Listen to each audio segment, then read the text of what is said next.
We continue to follow the breaking news out of Atlanta. 3 shootings at Atlanta area spas where at least 7 people have been killed. CNN's Ryan Young has just arrived near the Atlanta crime scene. He joins us now there with the latest. What's a suspect has been apprehended, understand? Absolutely. We do have some new information here. One, we believe that number has now moved to 8, Anderson.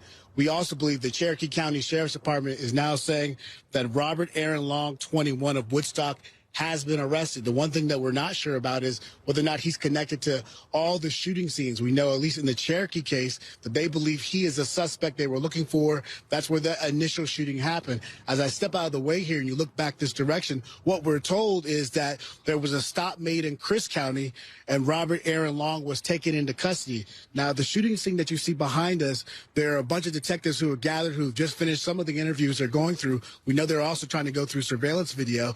But we've learned that at least 4 people were shot and killed here. We're not sure where that other additional victim may have been because, of course, we've been saying 7 dead. Now we believe there's 8, so we haven't connected all those scenes together.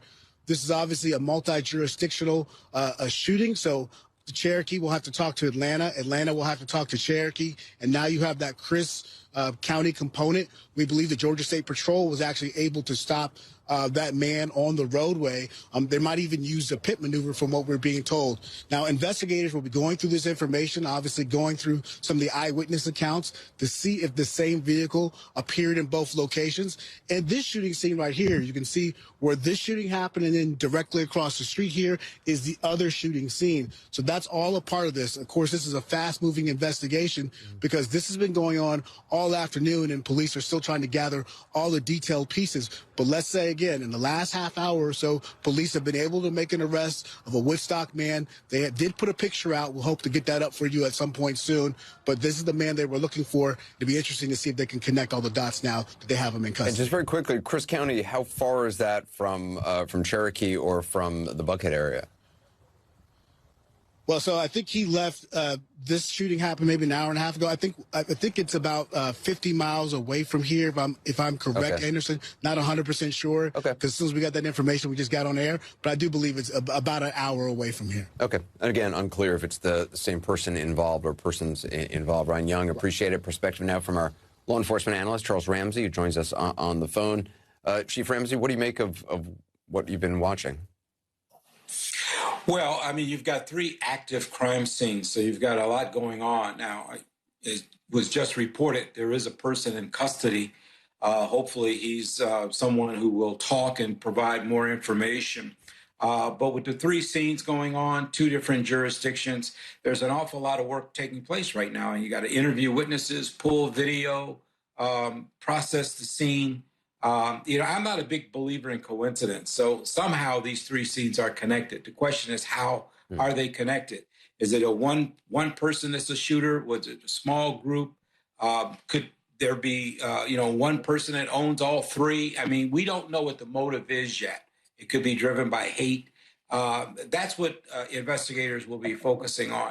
But the odds of having 3 shootings within a short period of time, all spas, all within a radius of, let's say, 60 miles, happening on the same day. I mean, that's not likely to have happened. How, at this early stage in investigation, how important is motive?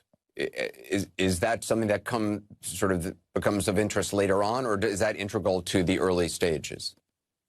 Well, I mean, it'll come later on as they start to interview people. They start to find more out about the suspect. They start going through his social media.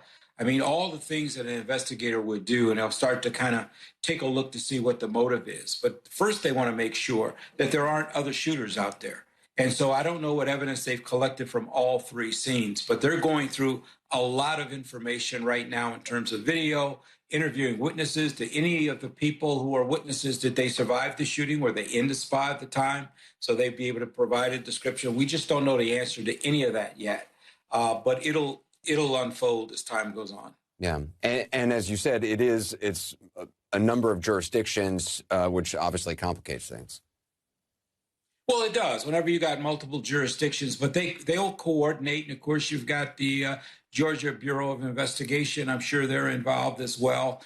So it'll all come together, and they'll compare notes and they'll talk to one another and so forth. But right now, between Cherokee County and Atlanta, There's just an awful lot of work going on, but there's also an awful lot of interaction between the investigators, I'm sure. Yeah, Chief Ramsey, I appreciate your time tonight. Thank you. More from us just ahead. More on this throughout the night. We'll be right back.